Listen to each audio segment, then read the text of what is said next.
Good morning, everybody, and welcome to PhotoJoseph's Photo Moment, first live daily show on YouTube. And today, we're going to talk about a potentially uneasy, uncomfortable topic. We're going to talk about what happens when clients go bad, like a big bad. We've all had it, or if you haven't, you work long enough in this business, it'll happen.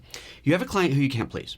You have a situation that either went out of your control or was in your control and maybe you screwed up. It could be any number of things, but for whatever reason, you end up in a situation where things aren't quite as they planned. And so I'm going to tell you a little story and to walk you through kind of how I handled it. I don't know that I did everything the best way possible. This is the kind of thing that you hopefully don't get a whole lot of practice with, but I just want to share my experience and see what you guys think and hopefully shed some light on how you might be able to have this. Travis Moore, good morning. Thank you for watching live. For all you watching live, welcome and thank you for coming in. It's always awesome to have you here. Okay, so let's start with the story. I do portrait photography, sometimes not a whole lot of it. Usually do it just on request or referral because, frankly, I charge more than a lot of people do around here, and I'm not interested in doing $100 portraits. Just not my bag. A friend of mine, a very, very good photographer, very well-respected photographer, someone I respect immensely, called me up and said, hey, I've got a client who I was going to do a shoot for, but I can't because I'm going to be out of town. Can you take over it? No problem. Great. Thanks for the referral. So I go to the client's house to meet with them. Family portrait. We're going to do a shot the day after Christmas. This is when they want because they got family coming in from town from all over the place and they want to do a nice big family portrait. So I go to the family's home. Initially, this is what they think. They want to do the picture in their home. So I go there and meet we'll call them the patriarch and matriarch of the family. Meet them and they show me the last family portrait that they did. They love it. It's a very simple, 11, 13, something like that, people all together in, I guess, a living room, something. I don't remember exactly, but whatever. It's just simple, indoor, reasonably lit shot, nicely lit shot. So it's fine. It's a family portrait. And that's it. And Jess, howdy to you too. And so they show me that. Okay, so this is the starting point, if you will. This is what they had last time. He didn't say, I hate it. He didn't say, I love it. He didn't say, do exactly this. He didn't say, do anything different than this. He just showed, this is what we had last time. The only comment was, one of the children wasn't smiling. It's really hard to get her to smile. If you can get her to smile, that'd be great. Bonus. For the record, I got that kid to smile. Okay, so there's the starting point. He says, we want to do this in our backyard. Okay, so we go out in the backyard, and it's nice if it was fall or spring. It would probably be beautiful in the fall or spring. But this is now, I don't know, early November, and we're doing the shot the day after Christmas. Well, day after Christmas, dead of winter, ain't going to be pretty. As it is already, there's basically nothing alive. There's one tree that's a little bit green, and there's no way that's going to be green come Christmas. So I said, well, we can do it here, but we don't know the weather. It could be sunny, could be overcast, could be raining, could be snowing. Why don't we do this in my studio instead? He says, great, that makes it easy. Okay, good. He explains to me that we have very limited time. Family has to leave. It's the day after Christmas. We're going to come in the morning, very limited time. Some of them have to get on the road right away because they got to be back to work the next day. Okay, great. So we schedule it and put on the books. All right, so then I send out an email, and I guess here's my first kind of clue that this is going to be not the easiest thing in the world. I explained to him, I'm going to send out an email. I'll send an email to you before the shoot with just some guidelines, of course, where to come, directions how to get there, some guidelines on what to wear, what not to wear, that sort of thing. A couple days later, I get an email. It's a little bit stroppy, let's just call it that. Houston, hello, good morning, and you found my channel after hearing me on TWIP. That is awesome. Thanks, buddy. He sends me an email. It's a little bit stroppy saying, I thought you were going to email me. And I wrote back and I said, I will. Shoot's still a month and a half away, but no problem. Here you go. So I gave him the details how to get here and some advice on clothing. Things like don't wear tight check patterns, don't all wear the same color, I don't know, a couple other things in there, whatever, just general, simple advice. And I said in there, if you guys want to bring any props, and this is something we had discussed before, if you want to bring in any props and do something fun and, I'll bring candy canes or whatever, that's great. This is your shoot. And we had talked about that a little bit at his house, and he had said, no, we're not going to do anything like that. No props, no silly hats, nothing. Okay, fine. Nice. And, the impression I got is straight and narrow. And this is an important theme throughout. The impression from the client all the way through is straight and narrow. Nothing fancy, nothing weird, nothing silly, just... So I send this email to him. He then there's people screaming next door. He forwards this email to his entire family, copies me on it, says some great advice in here. I would add in something else about the clothing. And he says, I don't care if it's your kid's heart's desire. There will be no it was reindeer hats or candy canes or something like that. It's like big, bold, there will be none of this. Basically, he's saying, I'm paying for these pictures. You're doing them my way. Okay, so that's his message to the family. No creative weirdness in here at all. Okay, great. I got it. Family comes in. I set up the whole thing before Christmas. You might have seen that video, actually. We'll link to that. Which way am I supposed to point? I forget. One of these directions we're supposed to point. We'll link to that. And I set up a whole, set up the thing before Christmas, obviously, because let's see, Christmas is on a Sunday, so we're shooting on Monday. So I set up on Friday. Big, simple, clean lighting, nice and even. White backdrop that's white seamless that's going to go gray in the shot, and get it all set up. Family comes in the day after Christmas, all comes in on time. It's wonderful. Everybody's happy and joyful, and it's been Christmas. We all had a good time, and wonderful. So we all hit it off. Super nice rapport. Let's do the group shot first because I know some of you got to leave. Oh, no, we don't all have to leave. Don't worry about it. We got all the time in the world, and we all want to do shots of everybody. We want to have groups of all the families and so on. And I'm thinking, okay, I don't think we talked about that. Maybe we did, but I don't think so. And honestly, I don't remember if we had talked about that before, but we did talk about they were in a rush. And so I had booked a couple hours of my time, and then I've got the rest of my day planned. And they're going, we got all the time in the world. And I'm like, well, I don't, but okay, that's fine. We'll get this going. David, hello, good morning. And so, okay, so great. So we'll shoot, and we don't have to rush, but I still on a time schedule. So we start off with a family portrait. Everybody in there. 13 people, I think it was. So it was an extra, I believe. Yeah, an extra because one of the people brought her boyfriend.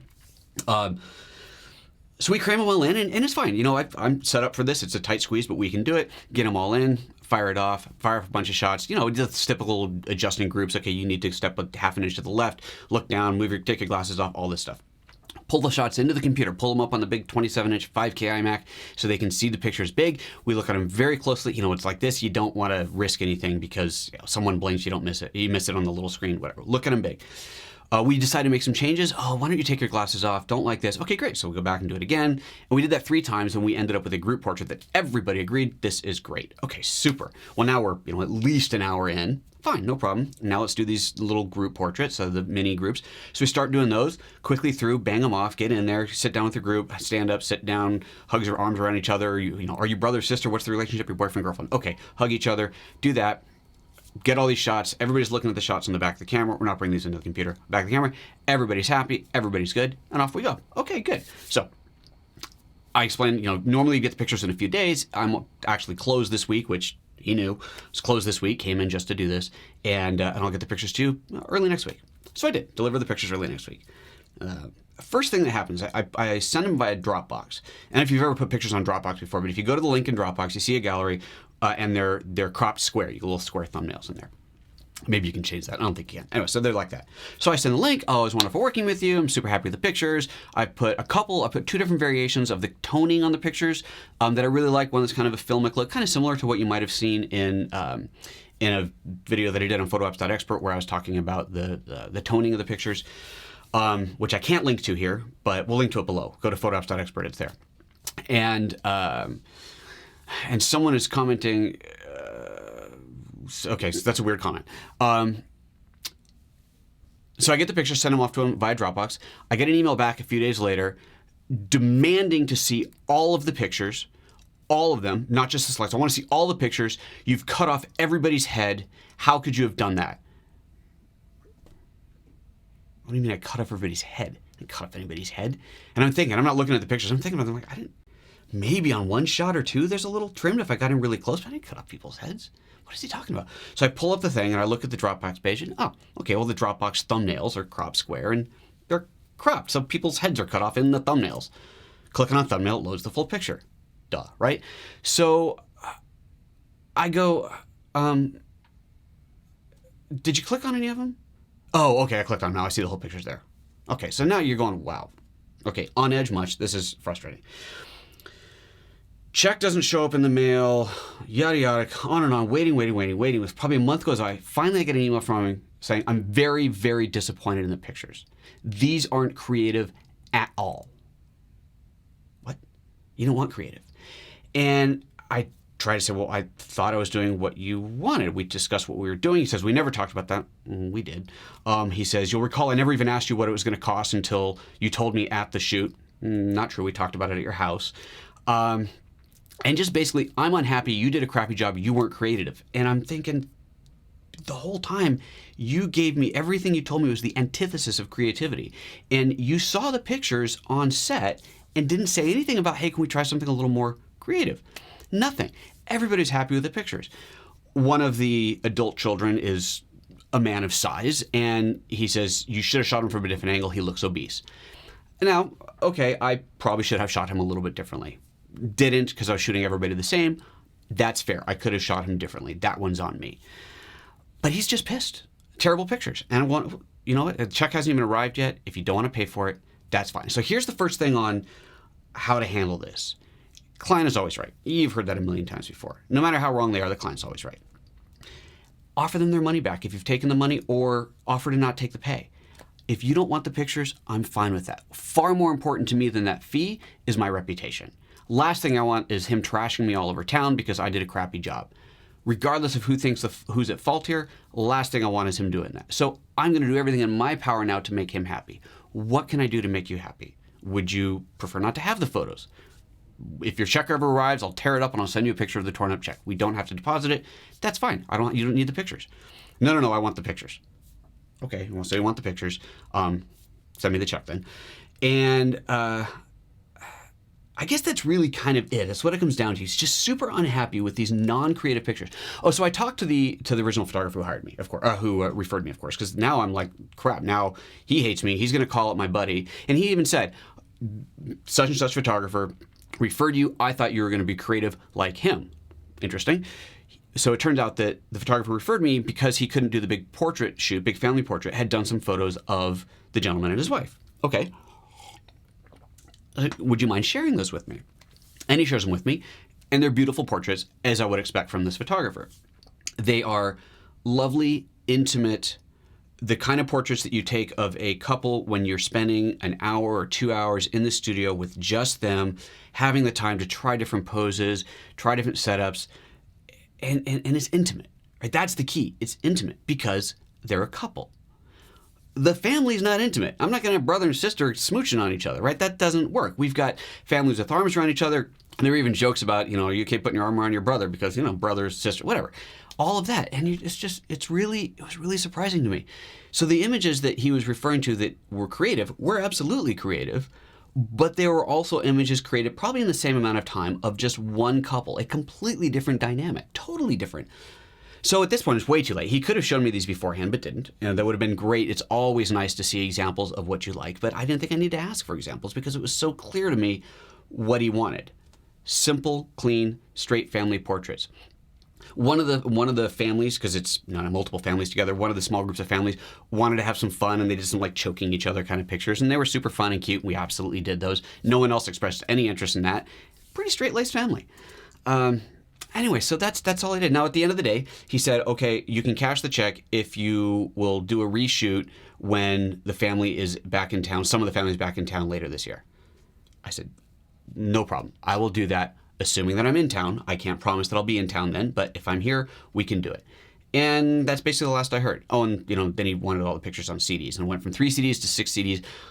I one machine, thank God, that actually even burned CDs anymore. I kept trying to convince him, people really probably want to download these. No, you don't need CDs. He wanted CDs. Anyway, so there you go. There's my thought. Wow, interesting. Thank you, the alternate me, Ryan, for banning some twat in here who's just filling up my feed with garbage. I guess it's time for the trolls to come in.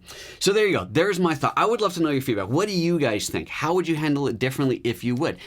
Was I wrong? Should I have been more creative in the beginning? Should I have taken the time to really, I couldn't possibly set up different lighting setups in different scenarios, but get the husband and wives to get really intimate and cuddly with each other. Well, the 11 other family members are looking on. Let's keep that in mind too. How, your mom and dad, how cuddly and intimate are you going to get with each other when your kids are there and your parents are there? Like, that's just weird. It's a totally different dynamic. I don't think I did anything wrong, other than I should have shot the larger gentleman from a different angle. That's on me. Other than that, I don't feel like I did anything wrong, and I feel like I handled it reasonably well. But it's still one of these really stressful situations. You're going, what did I do wrong? How did I handle this poorly? What could I have done better? Why did this happen? So I would love your feedback. For those that are live, you got a few more seconds here to chime in before we end this.